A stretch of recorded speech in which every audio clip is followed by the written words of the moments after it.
Hello বন্ধুরা, আজ তোমাদের জন্য নিয়ে চলে এলাম একটি চিকেন কারির দুর্দান্ত রেসিপি। তো চলো দেখা যাক কেমন করে রান্নাটা হয়। প্রথমে কড়াইয়ে কিছুটা জায়ফল জয়িত্রী ভেজে নেবে।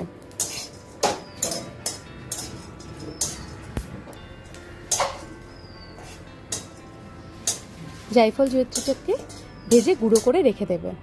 আরেকদিকে মশলার উপকরণগুলো আমরা নিয়ে নেব। দিয়ে দিয়েছি কিছুটা রসুন, কিছুটা আদা, কিছুটা লঙ্কা দিয়ে দেবে, কাঁচা লঙ্কা দিয়ে দেবে। এখানে আমি কিছুটা পেঁয়াজও দিয়ে দিয়েছি, এতে করে গ্রেভিটা কিন্তু খুব ভালো হবে খেতে। জিরা দিয়ে দেবে, দিয়ে মশলাটা রেডি করে রেখে দেবে। আরেকদিকে কড়াইটা গরম হয়ে গেলে দিয়ে দেবে কিছুটা সরষের তেল। এইবারে কিছুটা পেঁয়াজ দিয়ে দেবো। পেঁয়াজটা কিন্তু ভেজে আমরা বেরেস্তা করে তুলে রেখে দেবো।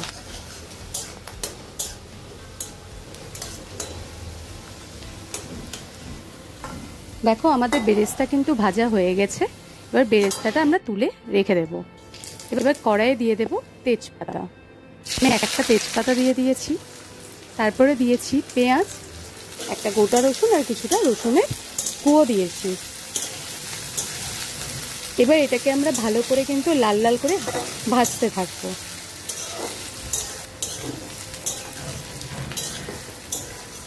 দেখো হালকা লাল লাল কিন্তু ভাজা হয়ে এসেছে পেঁয়াজটা। এবার দিয়ে দেব চিকেন। চিকেনটা দিয়ে কিন্তু আমরা কিছুটা ভেজে নেব।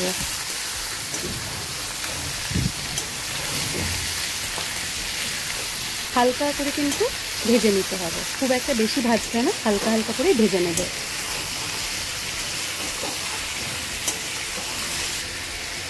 চিকেনটা ভাজা হয়ে গেছে হালকা। এবার দিয়ে দেব মশলা। তোমাদের আগেও আমি দেখিয়ে দিয়েছি মশলার উপকরণে কী কী আছে। মশলাটা দিয়ে হালকা নাড়াচাড়া করে নিয়েছি। এবারে দিয়ে দেব লবণ আর কিছুটা হলুদ, কিছুটা কাঁচা সরষের তেলও আমি এখানে কিন্তু দিয়ে দিয়েছি। এবার সুন্দর করে নাড়তে থাকবে। এই পুরো রান্নাটাই কিন্তু ঢেকে ঢেকে রান্নাটা হবে, তাতে করে টেস্টটা বেশ ভালো আসবে। কিছুটা আমি লাল লঙ্কার গুঁড়ো দিয়ে দিয়েছি এখানে। এবার নাড়াচাড়া করে আমি কিন্তু ঢেকে দিয়েছি।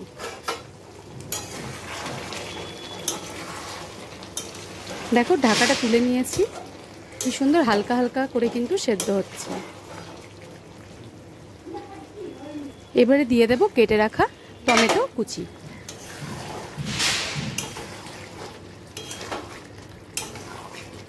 টমেটোটা দিয়ে নাড়াচাড়া করে নিলেও কিন্তু আমরা একটু ঢেকে দেব।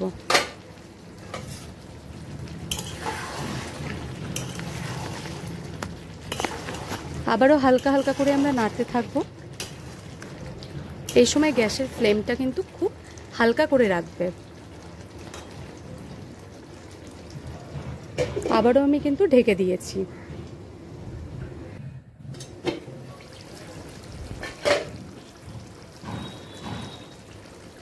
ঢাকাটা তুলে নিয়ে কিন্তু আমি এবার ভেজে রাখা বেরেস্তাটা দিয়ে দেব।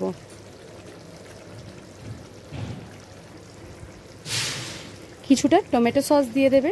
টমেটো সসটা না দিলেও চলে, আমি এখানে দিয়ে দিয়েছি।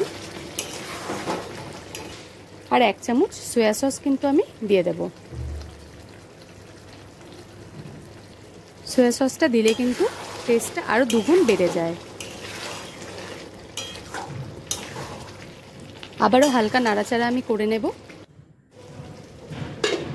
তারপরে ঢেকে রেখে দেব।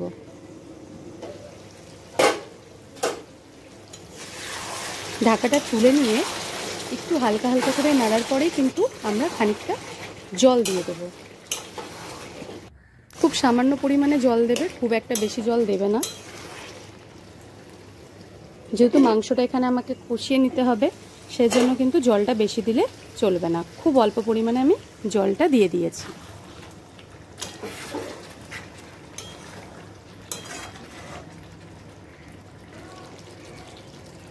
জল দিয়ে হালকা নাড়াচাড়া করে আমি কিন্তু ঢেকে রেখে দেব।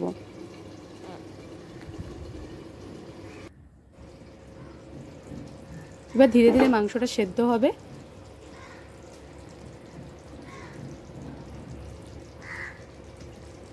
এইবারে জায়ফল জয়িত্রীর গুঁড়োটা আমি কিন্তু ছিটিয়ে দেবো ওপর থেকে হালকা হালকা করে।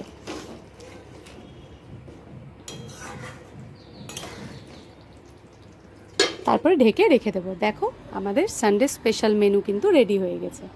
ঝুরঝুরে আলু ভাজা, সাদা ভাত, চিকেন কষা আর কিছুটা স্যালাড নিয়ে নিয়েছি। তোমরাও বাড়িতে অবশ্যই ট্রাই করবে।